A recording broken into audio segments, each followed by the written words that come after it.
Bonjour! Neste vídeo eu vou conversar com você sobre a tradução. Eu tenho um outro vídeo falando sobre tradução. Este vídeo é a parte 2, então se você não assistiu ainda ao vídeo da parte 1, eu vou deixar aqui para você. Então, no vídeo 1, eu conversei sobre o uso de tradução no aprendizado do francês e que serve também para outros idiomas, né? E aí, algumas pessoas perguntam, mas se a tradução é ruim, então por que existem tradutores? Né? Existem tradutores que até trabalham com isso. A tradução não é ruim, né? A questão é usá-la ou não no aprendizado do idioma. Né? E quando usá-la e quando não usá-la. Não é proibido usar a tradução, e não seria mesmo, porque claro, cada um vai estudar como quer e cada um vai dar aulas como quer também, mas segundo a minha experiência, como aluna e como professora, eu acredito que nós precisamos tomar muito cuidado com a tradução. Então, eu não gosto de trabalhar e nem mesmo de estudar com a tradução letra por letra, palavra por palavra, né? Aquela tradução palavra por palavra, tudo literalmente e tal. Porque as línguas nasceram em lugares diferentes, com culturas diferentes, e elas carregam as características culturais daquele país. Então, apesar de também uma influenciar na outra, e nós estudando história, nós sabemos que várias conquistas aconteceram de um país no outro, guerras e tudo mais, e as línguas acabaram sendo influenciadas uma pela outra, mas apesar disso elas também trazem traços culturais, traços culturais de alimentação, de modo de vida, né? Então cada língua é única. E quando a gente traduz palavra por palavra, é como se a gente imaginasse que uma língua é o espelho da outra. E cada palavra vai ter uma que corresponde para formar uma frase. Isso não acontece. Existem palavras em determinados idiomas que, para se traduzir em outro, nós precisamos de frases, uma frase, duas frases para traduzir a ideia que uma palavra em outro idioma traduziria, né? Então, por isso, essa é a questão do cuidado com a tradução. O tradutor, que é aquele que trabalha com a tradução, é uma pessoa que estudou muitos dois idiomas com os quais ela trabalha. E ela também estudou aspectos culturais, porque você imagina uma pessoa que traduz um livro, um filme, ela precisa entender a ideia que foi passada para mudar, né? Eu vou trazer um simples, existem vários exemplos, né? Mas eu vou trazer um ou dois exemplos fáceis, né? Por exemplo, eu estudo inglês, eu não dou aulas de inglês agora, neste momento, pode ser que depois eu comece a fazer isso, mas eu estudo inglês. E no inglês a gente tem, em alguns países, talvez não em todos, uma frase assim muito usada que é o good for you, né? Bom para você.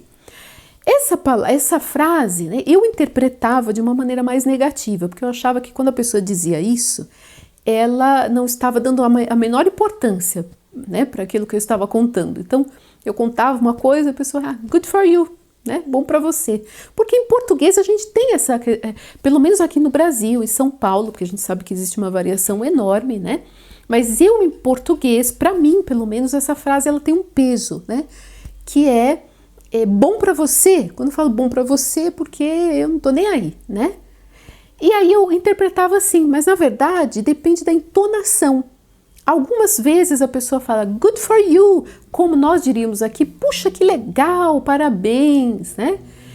E outras vezes ela realmente fala de uma forma que ela está ignorando, né, aquilo que você está falando para ela, tanto faz como tanto fez, né? Ela tem até um sentimento talvez de despeito daquilo, talvez, né?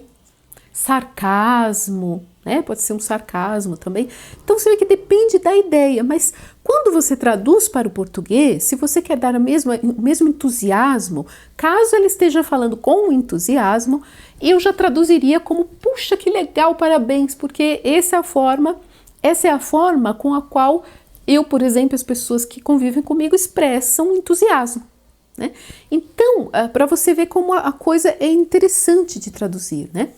E quando você usa o Google Tradutor, você também precisa tomar alguns cuidados. Não é que você não deva usá-lo, eu mesma uso, mas com muito cuidado. Então, quando eu estou conversando com alguém, por exemplo, de língua inglesa, geralmente eu deixo já a aba do Google Tradutor aberta. Por quê?